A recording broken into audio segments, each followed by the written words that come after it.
Almost perfect. What's going on, everybody? I guess I'll start with my favorite phrase of all times. Surprise, you'll wonder where I've been. I've been working. Oh, that's right. 4 days off has been, amazing. I needed it. It's a great little vacation for me. Got me to relax a little bit, to see some fun stuff and check some fun stuff out. And it was a good time needed for all. I hope you enjoyed your Independence Day off. If you are, American, it's not everybody has a great Independence Day, the 4th off, like we do in the U.S. But, for us, I love America. Love America. Love it. There's my foolishness for the day. All right. Let me introduce myself. Hey, I'm Louis Porter Jr., and you're watching Transparency Agenda Daily. Today, we're going to have a very interesting talk about, 21st century comic book publisher. But, it really should be how to become. But we'll go into that in a second. So let's just get into our usual stuff. Let's kick it off with some usual basic stuff. It's been a while since you could check on some of these people, so it's good to find out how they're doing so far. So first off, boom, our Kickstarter, top secret, of course, doing amazingly well. Currently at 81,000, almost 82,000, 21 days left, and they said they're going to be doing, letting people do products for them. So it's like, this is like my dream come true. So I got to just stop, kissing butt, because I really am kissing butt to a point where even I'm like, it's embarrassing how much I'm kissing the butt of this thing, which I love it. I can't even lie. It's quite disturbing, but I love it. Pathfinder, with only 6 days left, their Kingmaker video game has reached 635,000. 6 days left. They might make 700,000, maybe 750. I'm impressed that it got this high. I'm not going to lie, because I didn't think it was going to get there. I don't feel bad about it saying it. I didn't think it was going to get there. They had some problems in the past, so we talked about it. Boom. New Paths. See how New Paths is doing. New Paths is doing 14, almost literally $33 away from reaching 15,000. With 22 days to go, this is going to be a big hit. It's going to be big, dude. And let's see let's see all the threshold they've already got. Have I signed up for this one yet? I think I did already, but I can confirm. Did I? Yeah, I pledged already. I'm getting a hardcover and a PDF, which is, something I'm starting to do more of, getting more hardcovers. Let me see. You've already got the Mystic Archer class, new feats for Battle Scion and Death feats, a brand all new Tinkerers class to add to the book. Oh, someone else is going to try to do themselves an Artificer class. I wonder if it'll work with a Machinesmith. Just saying. There's going to be some new artwork for archetypes and feats. Brand new Warlock class added to the book. That sounds interesting. And new spells, including Battle Scion spells. And that's at 17,000. So let's at least get these. There'll be some new stuff. That's one thing I like, about dealing with the guys at Cobalt. They're going to do something cool and interesting.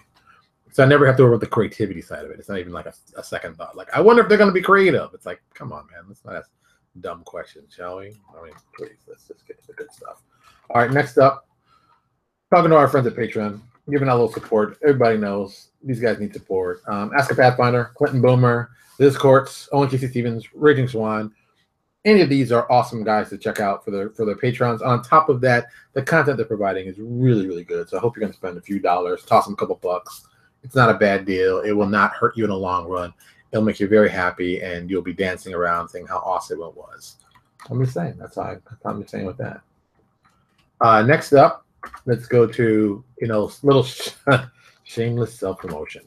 So of course, we've got stuff we're doing on Neosys Legacies, but I also did something kind of coolly shameless. I announced the first product that we are going to be doing for Starfinder.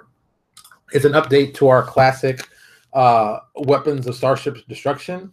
Since we couldn't start it off, since we've heard there's no mecha in the book, so we didn't do mecha, which would have been, Weapons of Mecha Destruction, of course, like the original one. But we can't do that, so we did Starships, which is my personal favorite. So we're updating that PDF, writing some more new stuff to it. So it's going to be a whole new Right for Pathfinder. I cannot wait. And while I'm doing that, we're probably going to be doing another one coming out also, maybe the same time. This one, I'm not going to tell you what it is right now. I'm going to put it up at the Starfinder website. If you don't know, actually, that's a good thing. A lot of people don't know, or some people have not checked. There is a Starfinder RPG website online that you can send stuff for Starfinder. This is the right one? Which one is this one? I can't tell anymore. Is this the right one? Yeah, this is the right one. Starfinder Society one. This is the one I've been putting stuff in. You know, boom, boom, boom, boom. So if you're a fan of Starfinder and you want to try out some cool stuff from Starfinder, see what people are putting out, that's a good one. There's another one. I thought there was another one too. It's just the one I've been in. I've been in so many of these. It's so crazy. It's so crazy. People don't really get it. It is. Is this the right one? No, it's another one I'm thinking of. There's so many of these now. So yeah. Oh, there's Pathfinder. That's Starfinder RPG. That's the one I was looking for. Well, that one's good too. This one is a little larger. This one is 2,500 people in this one. Like I said, there's a lot of these going on, so you got to watch which one you're going to. I go to a lot of them, so I have to. Boom. Did I make a goofy mistake and I didn't really notice it? Oh, no, I didn't. Okay, I'm not crazy. Well, I'm crazy, but not crazy about this thing. There's a subtle difference. Yeah, so you can check out either one of those. We put our first piece up, and you can join, find out what's going on with Starfinder. So many people are putting out cool stuff. Some people are trying cool stuff. Some people are, doing all this fun stuff. I'm just going to tell everybody right now. This is going to sound hard for a lot of people, and some of you people are not going to like it, but just deal with it. We're going to crush this. Yeah, we're going to crush this. You guys can do whatever you want to do, knock yourselves out. But LPJ Design, we're going to crush this like a tin can with Willie Nelson as the alcoholic. Yeah, we're gonna just get all over this. I cannot wait. I cannot wait. This book. I cannot wait. I cannot wait till it comes out. I cannot wait till the awesome stuff is going out. I cannot wait till we get to release our products. I cannot wait. I cannot wait. Because we're gonna be awesome. It's gonna be awesome. It's gonna be awesome. It's gonna be awesome. It's gonna be awesome. I cannot wait. I just cannot wait. I think it's gonna be awesome. That's all I'm gonna say. And I've seen some other people's products look pretty awesome too, but I'm like, we're gonna just rock it. Don't kid yourself. Look, we're gonna rock it. Just get used to it. Get used to that abuse. That's all I'm gonna say. That's all I'm gonna say to that. Stonemeyer blog had a great post today. If you're looking to do fulfillment in Mexico, crowdfunding fulfillment shipping partner in Mexico, you need someone for that. It's a great idea. It's a great article. Check it out, read it, find more about it. I think it's worth every cent. Black Diamond Games has had a lot of videos out in the last couple days. I mean, they've had okay, let's go from the ones. These are the most recent ones. Yeah, these are the most recent ones. He's talked about monetizing game space, which is really impressively important. Then avoiding discount culture, which is one of the most important things you can hear about from a research perspective. Gaming retailer success, which is quite funny, and a successful hobby store. These are great videos Gary's putting out. I cannot tell people not to subscribe to him. I'm a big fan of Gary Ray anyway. He's a friend of the show. He's a friend of ours. We've had him on. So you should check this out. Gary is giving out some really good information, not just for retailers, but for people making products to understand how retailers think. And, I don't like everything. Take it with a grain of salt, but there's a lot of good information there that you can mine for yourself so you can figure out how to make your store better. And not just how to make your store better, how to make as a manufacturer something that they'd want to have. So there we go. Boom. All right. New on the scene. We're still talking. Oh, that's right. I haven't told anyone this yet. Okay. So I'll be announcing it today. So if you're one of our retailers for our Citadel certified retail stores for New Access Legacies, one of the rewards we're creating where we're doing co-op ads. If you don't know what co-op ad is, you get a flashback a little bit. Co-op ads were done by Marvel and DC for a long time. Basically, they were like a big ad for whatever it was, a comic book series, whatever. And there'd be a small space, relatively small space on a big page, like on a full page. Our buddies at Esper Genesis give them a little love right now. So imagine if this was a big ad. Oh, imagine this is a big ad. And like this part right here, that's a fair amount, was taken out where retailers could put their information in. And if they wanted to go put this ad in a magazine, they don't have to, it's already done. Ad's already done, color, just put your name and your logo here, boom, submit it. It's got everything you need. It's got the crop marks on it. It's all ready to go. They don't have to do anything. They don't have to do anything. They barely just take it and go. And that's what I was doing all weekend. I was building for Neo Access. I built, 5 of them. I bid for like an 8.5 by 11. I did tabloid size. I think I started the half-page one, and then I did one for A4. That's the size over in UK. So I'm probably gonna do one for A5, and do a couple more. So there'll be like probably 7 different versions of the same ad. So if you're a retailer and you need an ad, I've got money. I'm gonna do an ad. Here's a color ad for me. I don't have to do anything. I just plot my name in here, and the ad's done. That's a huge thing. I think some of our very good friends down here were said, hey, that's something that most retailers don't always talk about or have or whatever. And I thought, oh, that's a pretty simple thing. I mean, I do graphic design. Why not do it? So he offered that also as a reward in the upcoming Kickstarter. Oh, that's right. Brian Dermott was a good friend of mine. Brian says there should be also digital sizes for Facebook banners and stuff like that. Yes, they've got to develop that stuff too. But right now, I'm working on the print. That's tomorrow, or not even tomorrow, a couple of days from now. But whatever. That's something we're doing. I've been working on that, and there's something else I was supposed to tell you. Well, I'll show you this. This is actually something that came in the mail. I think I took a picture of this, but I didn't actually show everybody this. The Storytellers Dictionary came in from the guys. It's Trollord Games, Chenault and Gray Publishing. They had the, I can't reach it now. The Storytellers Thesaurus on my bookshelf. You see it. It was Kickstarter for that. They did a Kickstarter for this. It finally came in. And you know what? It's awesome. It is exactly as awesome as I thought it would be. The other one was awesome. I hope that more people, if you're serious about writing, pick this up. It is. I'm not even gonna give you that. Well, you should do it. No, pick it up. It's got an ISBN. I'll put the ISBN. Maybe I'll look. I don't know if it's even for sale yet, but I'll have to check. If I find it for sale, I'll put it in the notes and thi'll put it up there so you guys can check it out. But this is a book you should pick out. It's just as important as. Do I have it near me? Usually I have it near me. Where is it? I know it's over there. I just know it's over there. Oh no, I see it. Ah, reach. Ah. Almost as important as this book. You know, one of my favorite books. I keep showing this to you. Look at this book. Go order this book. Don't ask questions. I put this book up several times. Just buy it. Don't ask questions. Don't think about it. Don't debate about it. No, my name's in this one. Isn't it nice? Just buy it. A friend of mine showed it to me a long time ago. Brian, who's actually on the feed right now, showed it to me. Buy this book. Can't say enough good things about it. Just, you know, buy it. Don't think.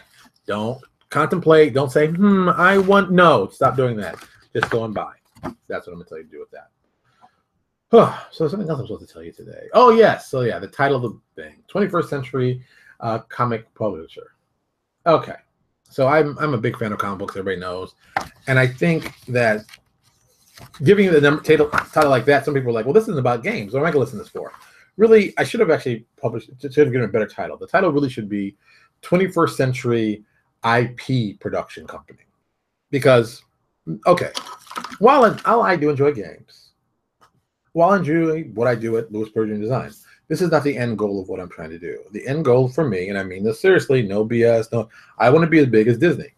That is my end goal. I focus on that, you know, understanding how business works. That's why I read these books over here, the ones in my stuff, in my bookshelf in my room, all this stuff, to try to get more information to understand how business works and how to make those quantum level leaps. Because let's be honest, Marvel Comics, DC Comics, Hasbro, Wizards of the Coast, anybody who's done games or toys have all started out with one simple idea and then built from there. And yes, some people had more money, some people had more experience. I don't care about that. I'm talking about how do you, as a publisher, think of yourself differently. Now we're living in a very different time than when, you know, when I started was what, 1990 something, 98 really, and how much has changed in the nearly 20 years I've been involved doing this. There have been quantum leap changes in publishing and stuff like that. So I say, look at comic book companies because, for lack of a better term, they're easy to understand. People love them right now because of the popular hot thing. Eventually they'll get old, but they also fill a very, very specific niche that gaming hasn't done yet, as well as comics does. So, comic book, you want to start your own comic book company. The biggest problem with comic books, and I talked about this earlier today. That's right. In my earlier show, my random transparency agenda, I talked for like 30 minutes about this. So I'm trying to give you a little more effectiveness than I did on that because I was rambling after that and walking. So the problem I've always seen with comic books is the barrier to entry for people reading has been very difficult. And what Marvel's tried to do, and DC is now attempting to do, is get people interested in watching the movies and possibly, not even really, possibly getting them over to look at the comic books. That's like a secondary thought. What really happens is people read, they watch the movies, kids watch the cartoons, and maybe they get in the comic books. But while this is going on, the lovely, brilliant idiots at marketing decide and go, oh, we got to make all the books just like the movies so people know, and they don't think it all the way through. So that's one part. But so let me go back. Let me go back all the way back. My idea for my comic book company is based on the idea of there's several different genres that you can do with comic books that still be interesting for the stuff. I've always believed that the four major ones you do: traditional comic books, urban crime, science fiction, and fantasy. Those are the ones that you or magic fantasy. Those are the ones you deal with. So year one of my company's creation, we're going to do an 80-page monthly comic book that's going to run for 12 months. During this 12 months, this 80-page comic book will have 3 to 4 different stories in it each month. And some, the stories will run for 6 months, some will 3. Well, really, they're going to run for 6, or am I lying? Well, really, it's going to be 12, but there'll be 2 sets of stories. So one story, like story A, B, C, and D. We'll just do A, B, and C. Oh, maybe A, C, and D. One will be, and these will all be traditional superheroes. The first year will be all traditional superheroes. So one will be about a superhero male. One will be about a superhero female. One will be about a superhero teen, male or female, all depending. And the last one will be about the superhero team.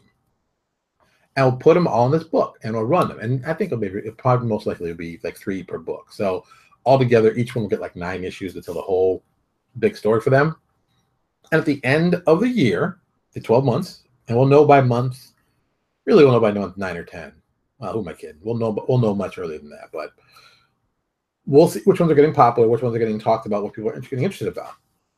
And once we know when those are getting interested, then we will say, okay, really month 6, I'm just going to not tell you. We're going to pick the ones we also think the best to by sales and say, we're going to pull out of the 4 we're going to possibly do, only 3 are going to continue as 100% monthly books. 1, 2, 3. So year 2, so year 1 is that 80 big book.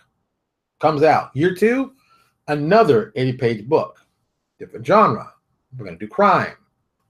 If you do crime, you do male superhero, female superhero, teen superhero, male or female, and superhero group. 4 books. Same thing. We'll do the same thing for year 2. While that's going on, the top pre-sellers from year 1 will get their own series. We'll do, 2 story arcs, 6 issues each, so they get the whole year. If it does well, they continue on. The weakest one of them all will get discontinued. Year 2 goes through. That's how it happens. Year 2 goes on. Boom. Year 3, 80-page book. You see where this is going. 4 different stories. And this one will do science fiction. Science fiction male, science fiction female, science fiction teen, science fiction group. Which one's the best? Same thing. The top 3 from season 2 will go into their books. We'll pick the top 2. We'll add it to the rest. So then we'll have 4. And you keep doing this till you get to a point where maybe you have, if you follow this formula, really you're going to have, I'd say 10 by year 5. And at that point, you got 10 comic books coming out like that, doing that. That's one side to it. That's the very traditional way to go about it. I think that way will work very well. But here's the really radical idea if I do that. Each one of those, remember I told you the story arcs they do, like 6 issues? Well, those are going to be trade paperbacks. We go through 6 issues, bam, do the trade paperback next month. Here's the one for that previous 6 issues. And we get those on the shelves.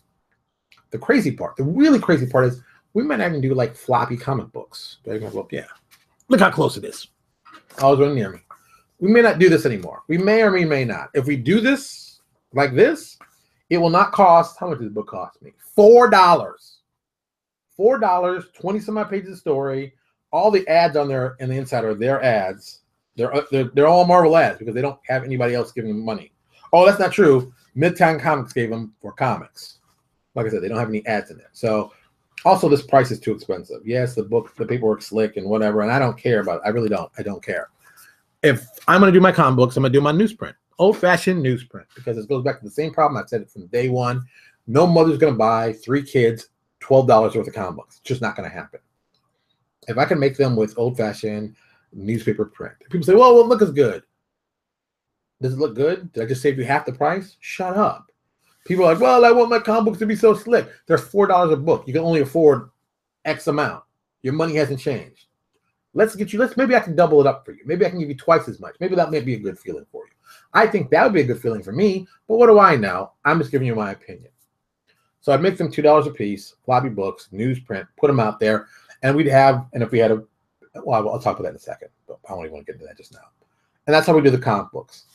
If we saw there's a problem, we didn't think we were making a profit, or the crazier idea, which I would tie into this, we would have the first 6 issues of the book come out, and then online, we'd release a digital version of it so people can look at it. And honestly, I keep debating. Would I charge for it? I don't want to. I don't think it's necessary. I think if you give people a subscription service so they can see everything for free, it costs you X amount of dollars, read everything you want, that's the way to be. I don't want to be nickel and dime people saying, okay, if you want this issue, it's going to cost you $2 to read. No, there's a digital issue. We'll give you some membership for it or give away for free.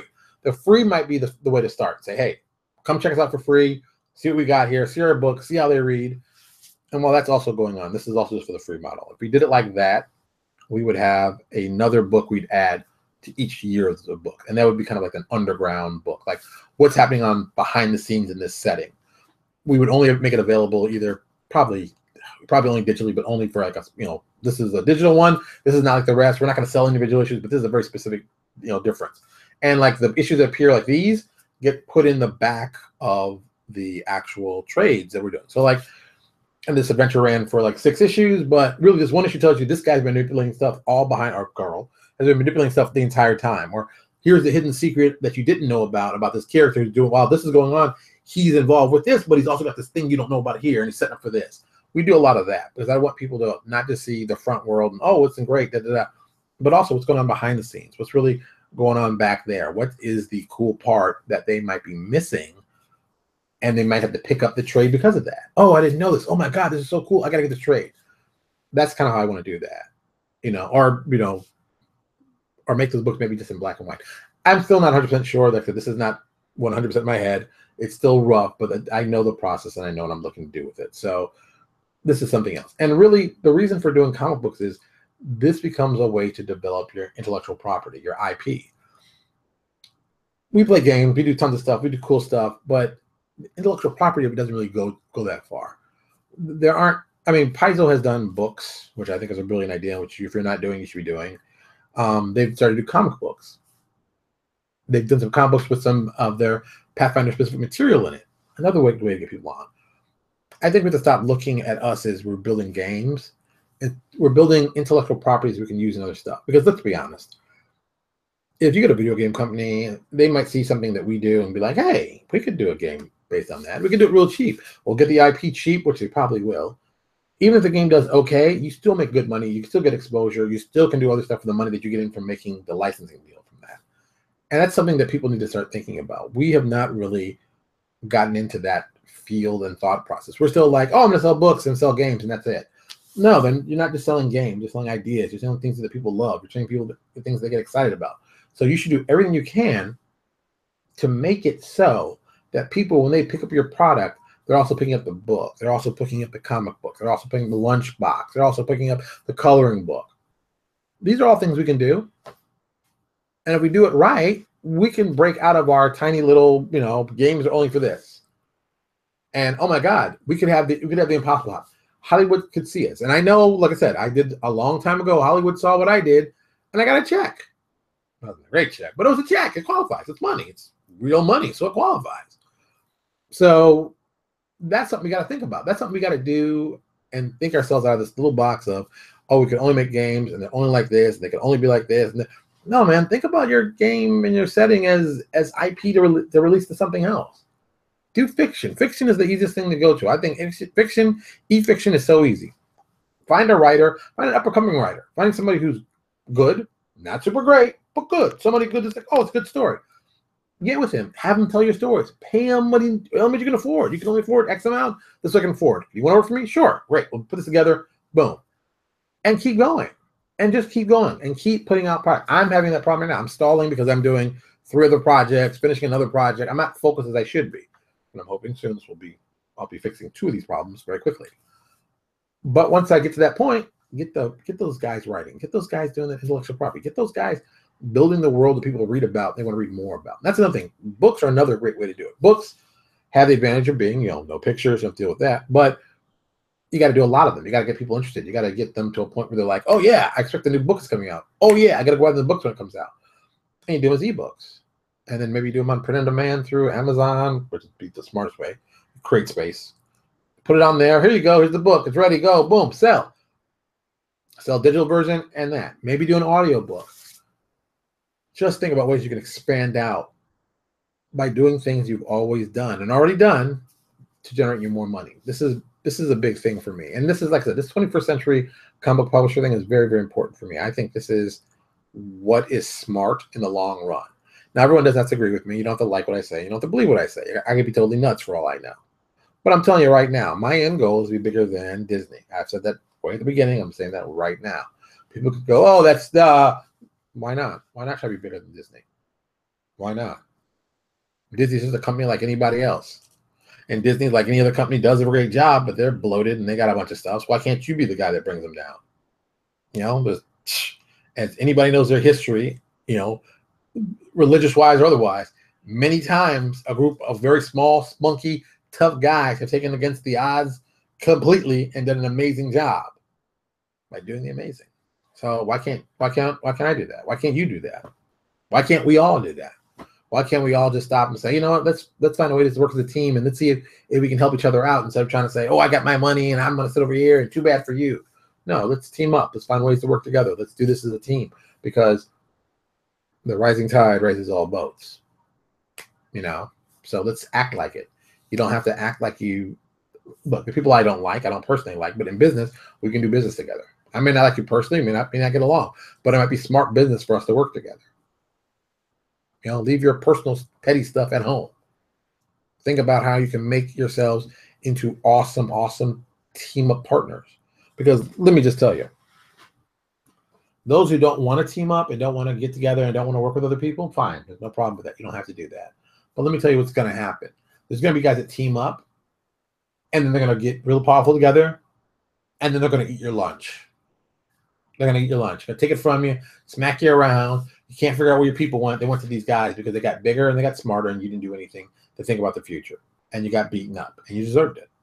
The end. So that's what I'm telling you to do. Think about how you make your company different in the 21st century. This is 21st century. This is not the Gutenberg press. Think about how you're going to be different. Think about how you can be different and do it today. Don't spend too much time thinking about it. Think about it, then act. Sorry, I should have said that before. Think, then act. Don't just think and think and think. Think and act. That's what's important. All right, I'm getting out of here. I got to do some more work. Plus, a new show's coming on FX. I cannot wait to watch. Snowfall. I'm going to see if it's going to be good. We'll see if that goes. We'll tell you tomorrow. Yeah, so with books. So, yeah. So, as always, go tell your parents that you love them. Your mother, your father, your parental unit, the person that raised you, the person that gave you the best inspiration. Tell them that you love them. Tell them you're thankful for them being in your life. That's important. That's very important. Go tell your children that you love them. Give them a hug and kiss because they deserve it and they're awesome. They need that kind of stuff. That's what you do. All right. I'm getting out of here. Tomorrow will be our wrap-up show since it's Thursdays, but I guess it's a short week for us. Probably do a Friday show, a walking random transparency at lunch. I always tell people lunchtime, think 12:15, 12:20-ish. We run it for like 20 minutes, basically as far as I can walk in 25 minutes, and we go from there. All right. You all have a good evening, and I will talk to you tomorrow.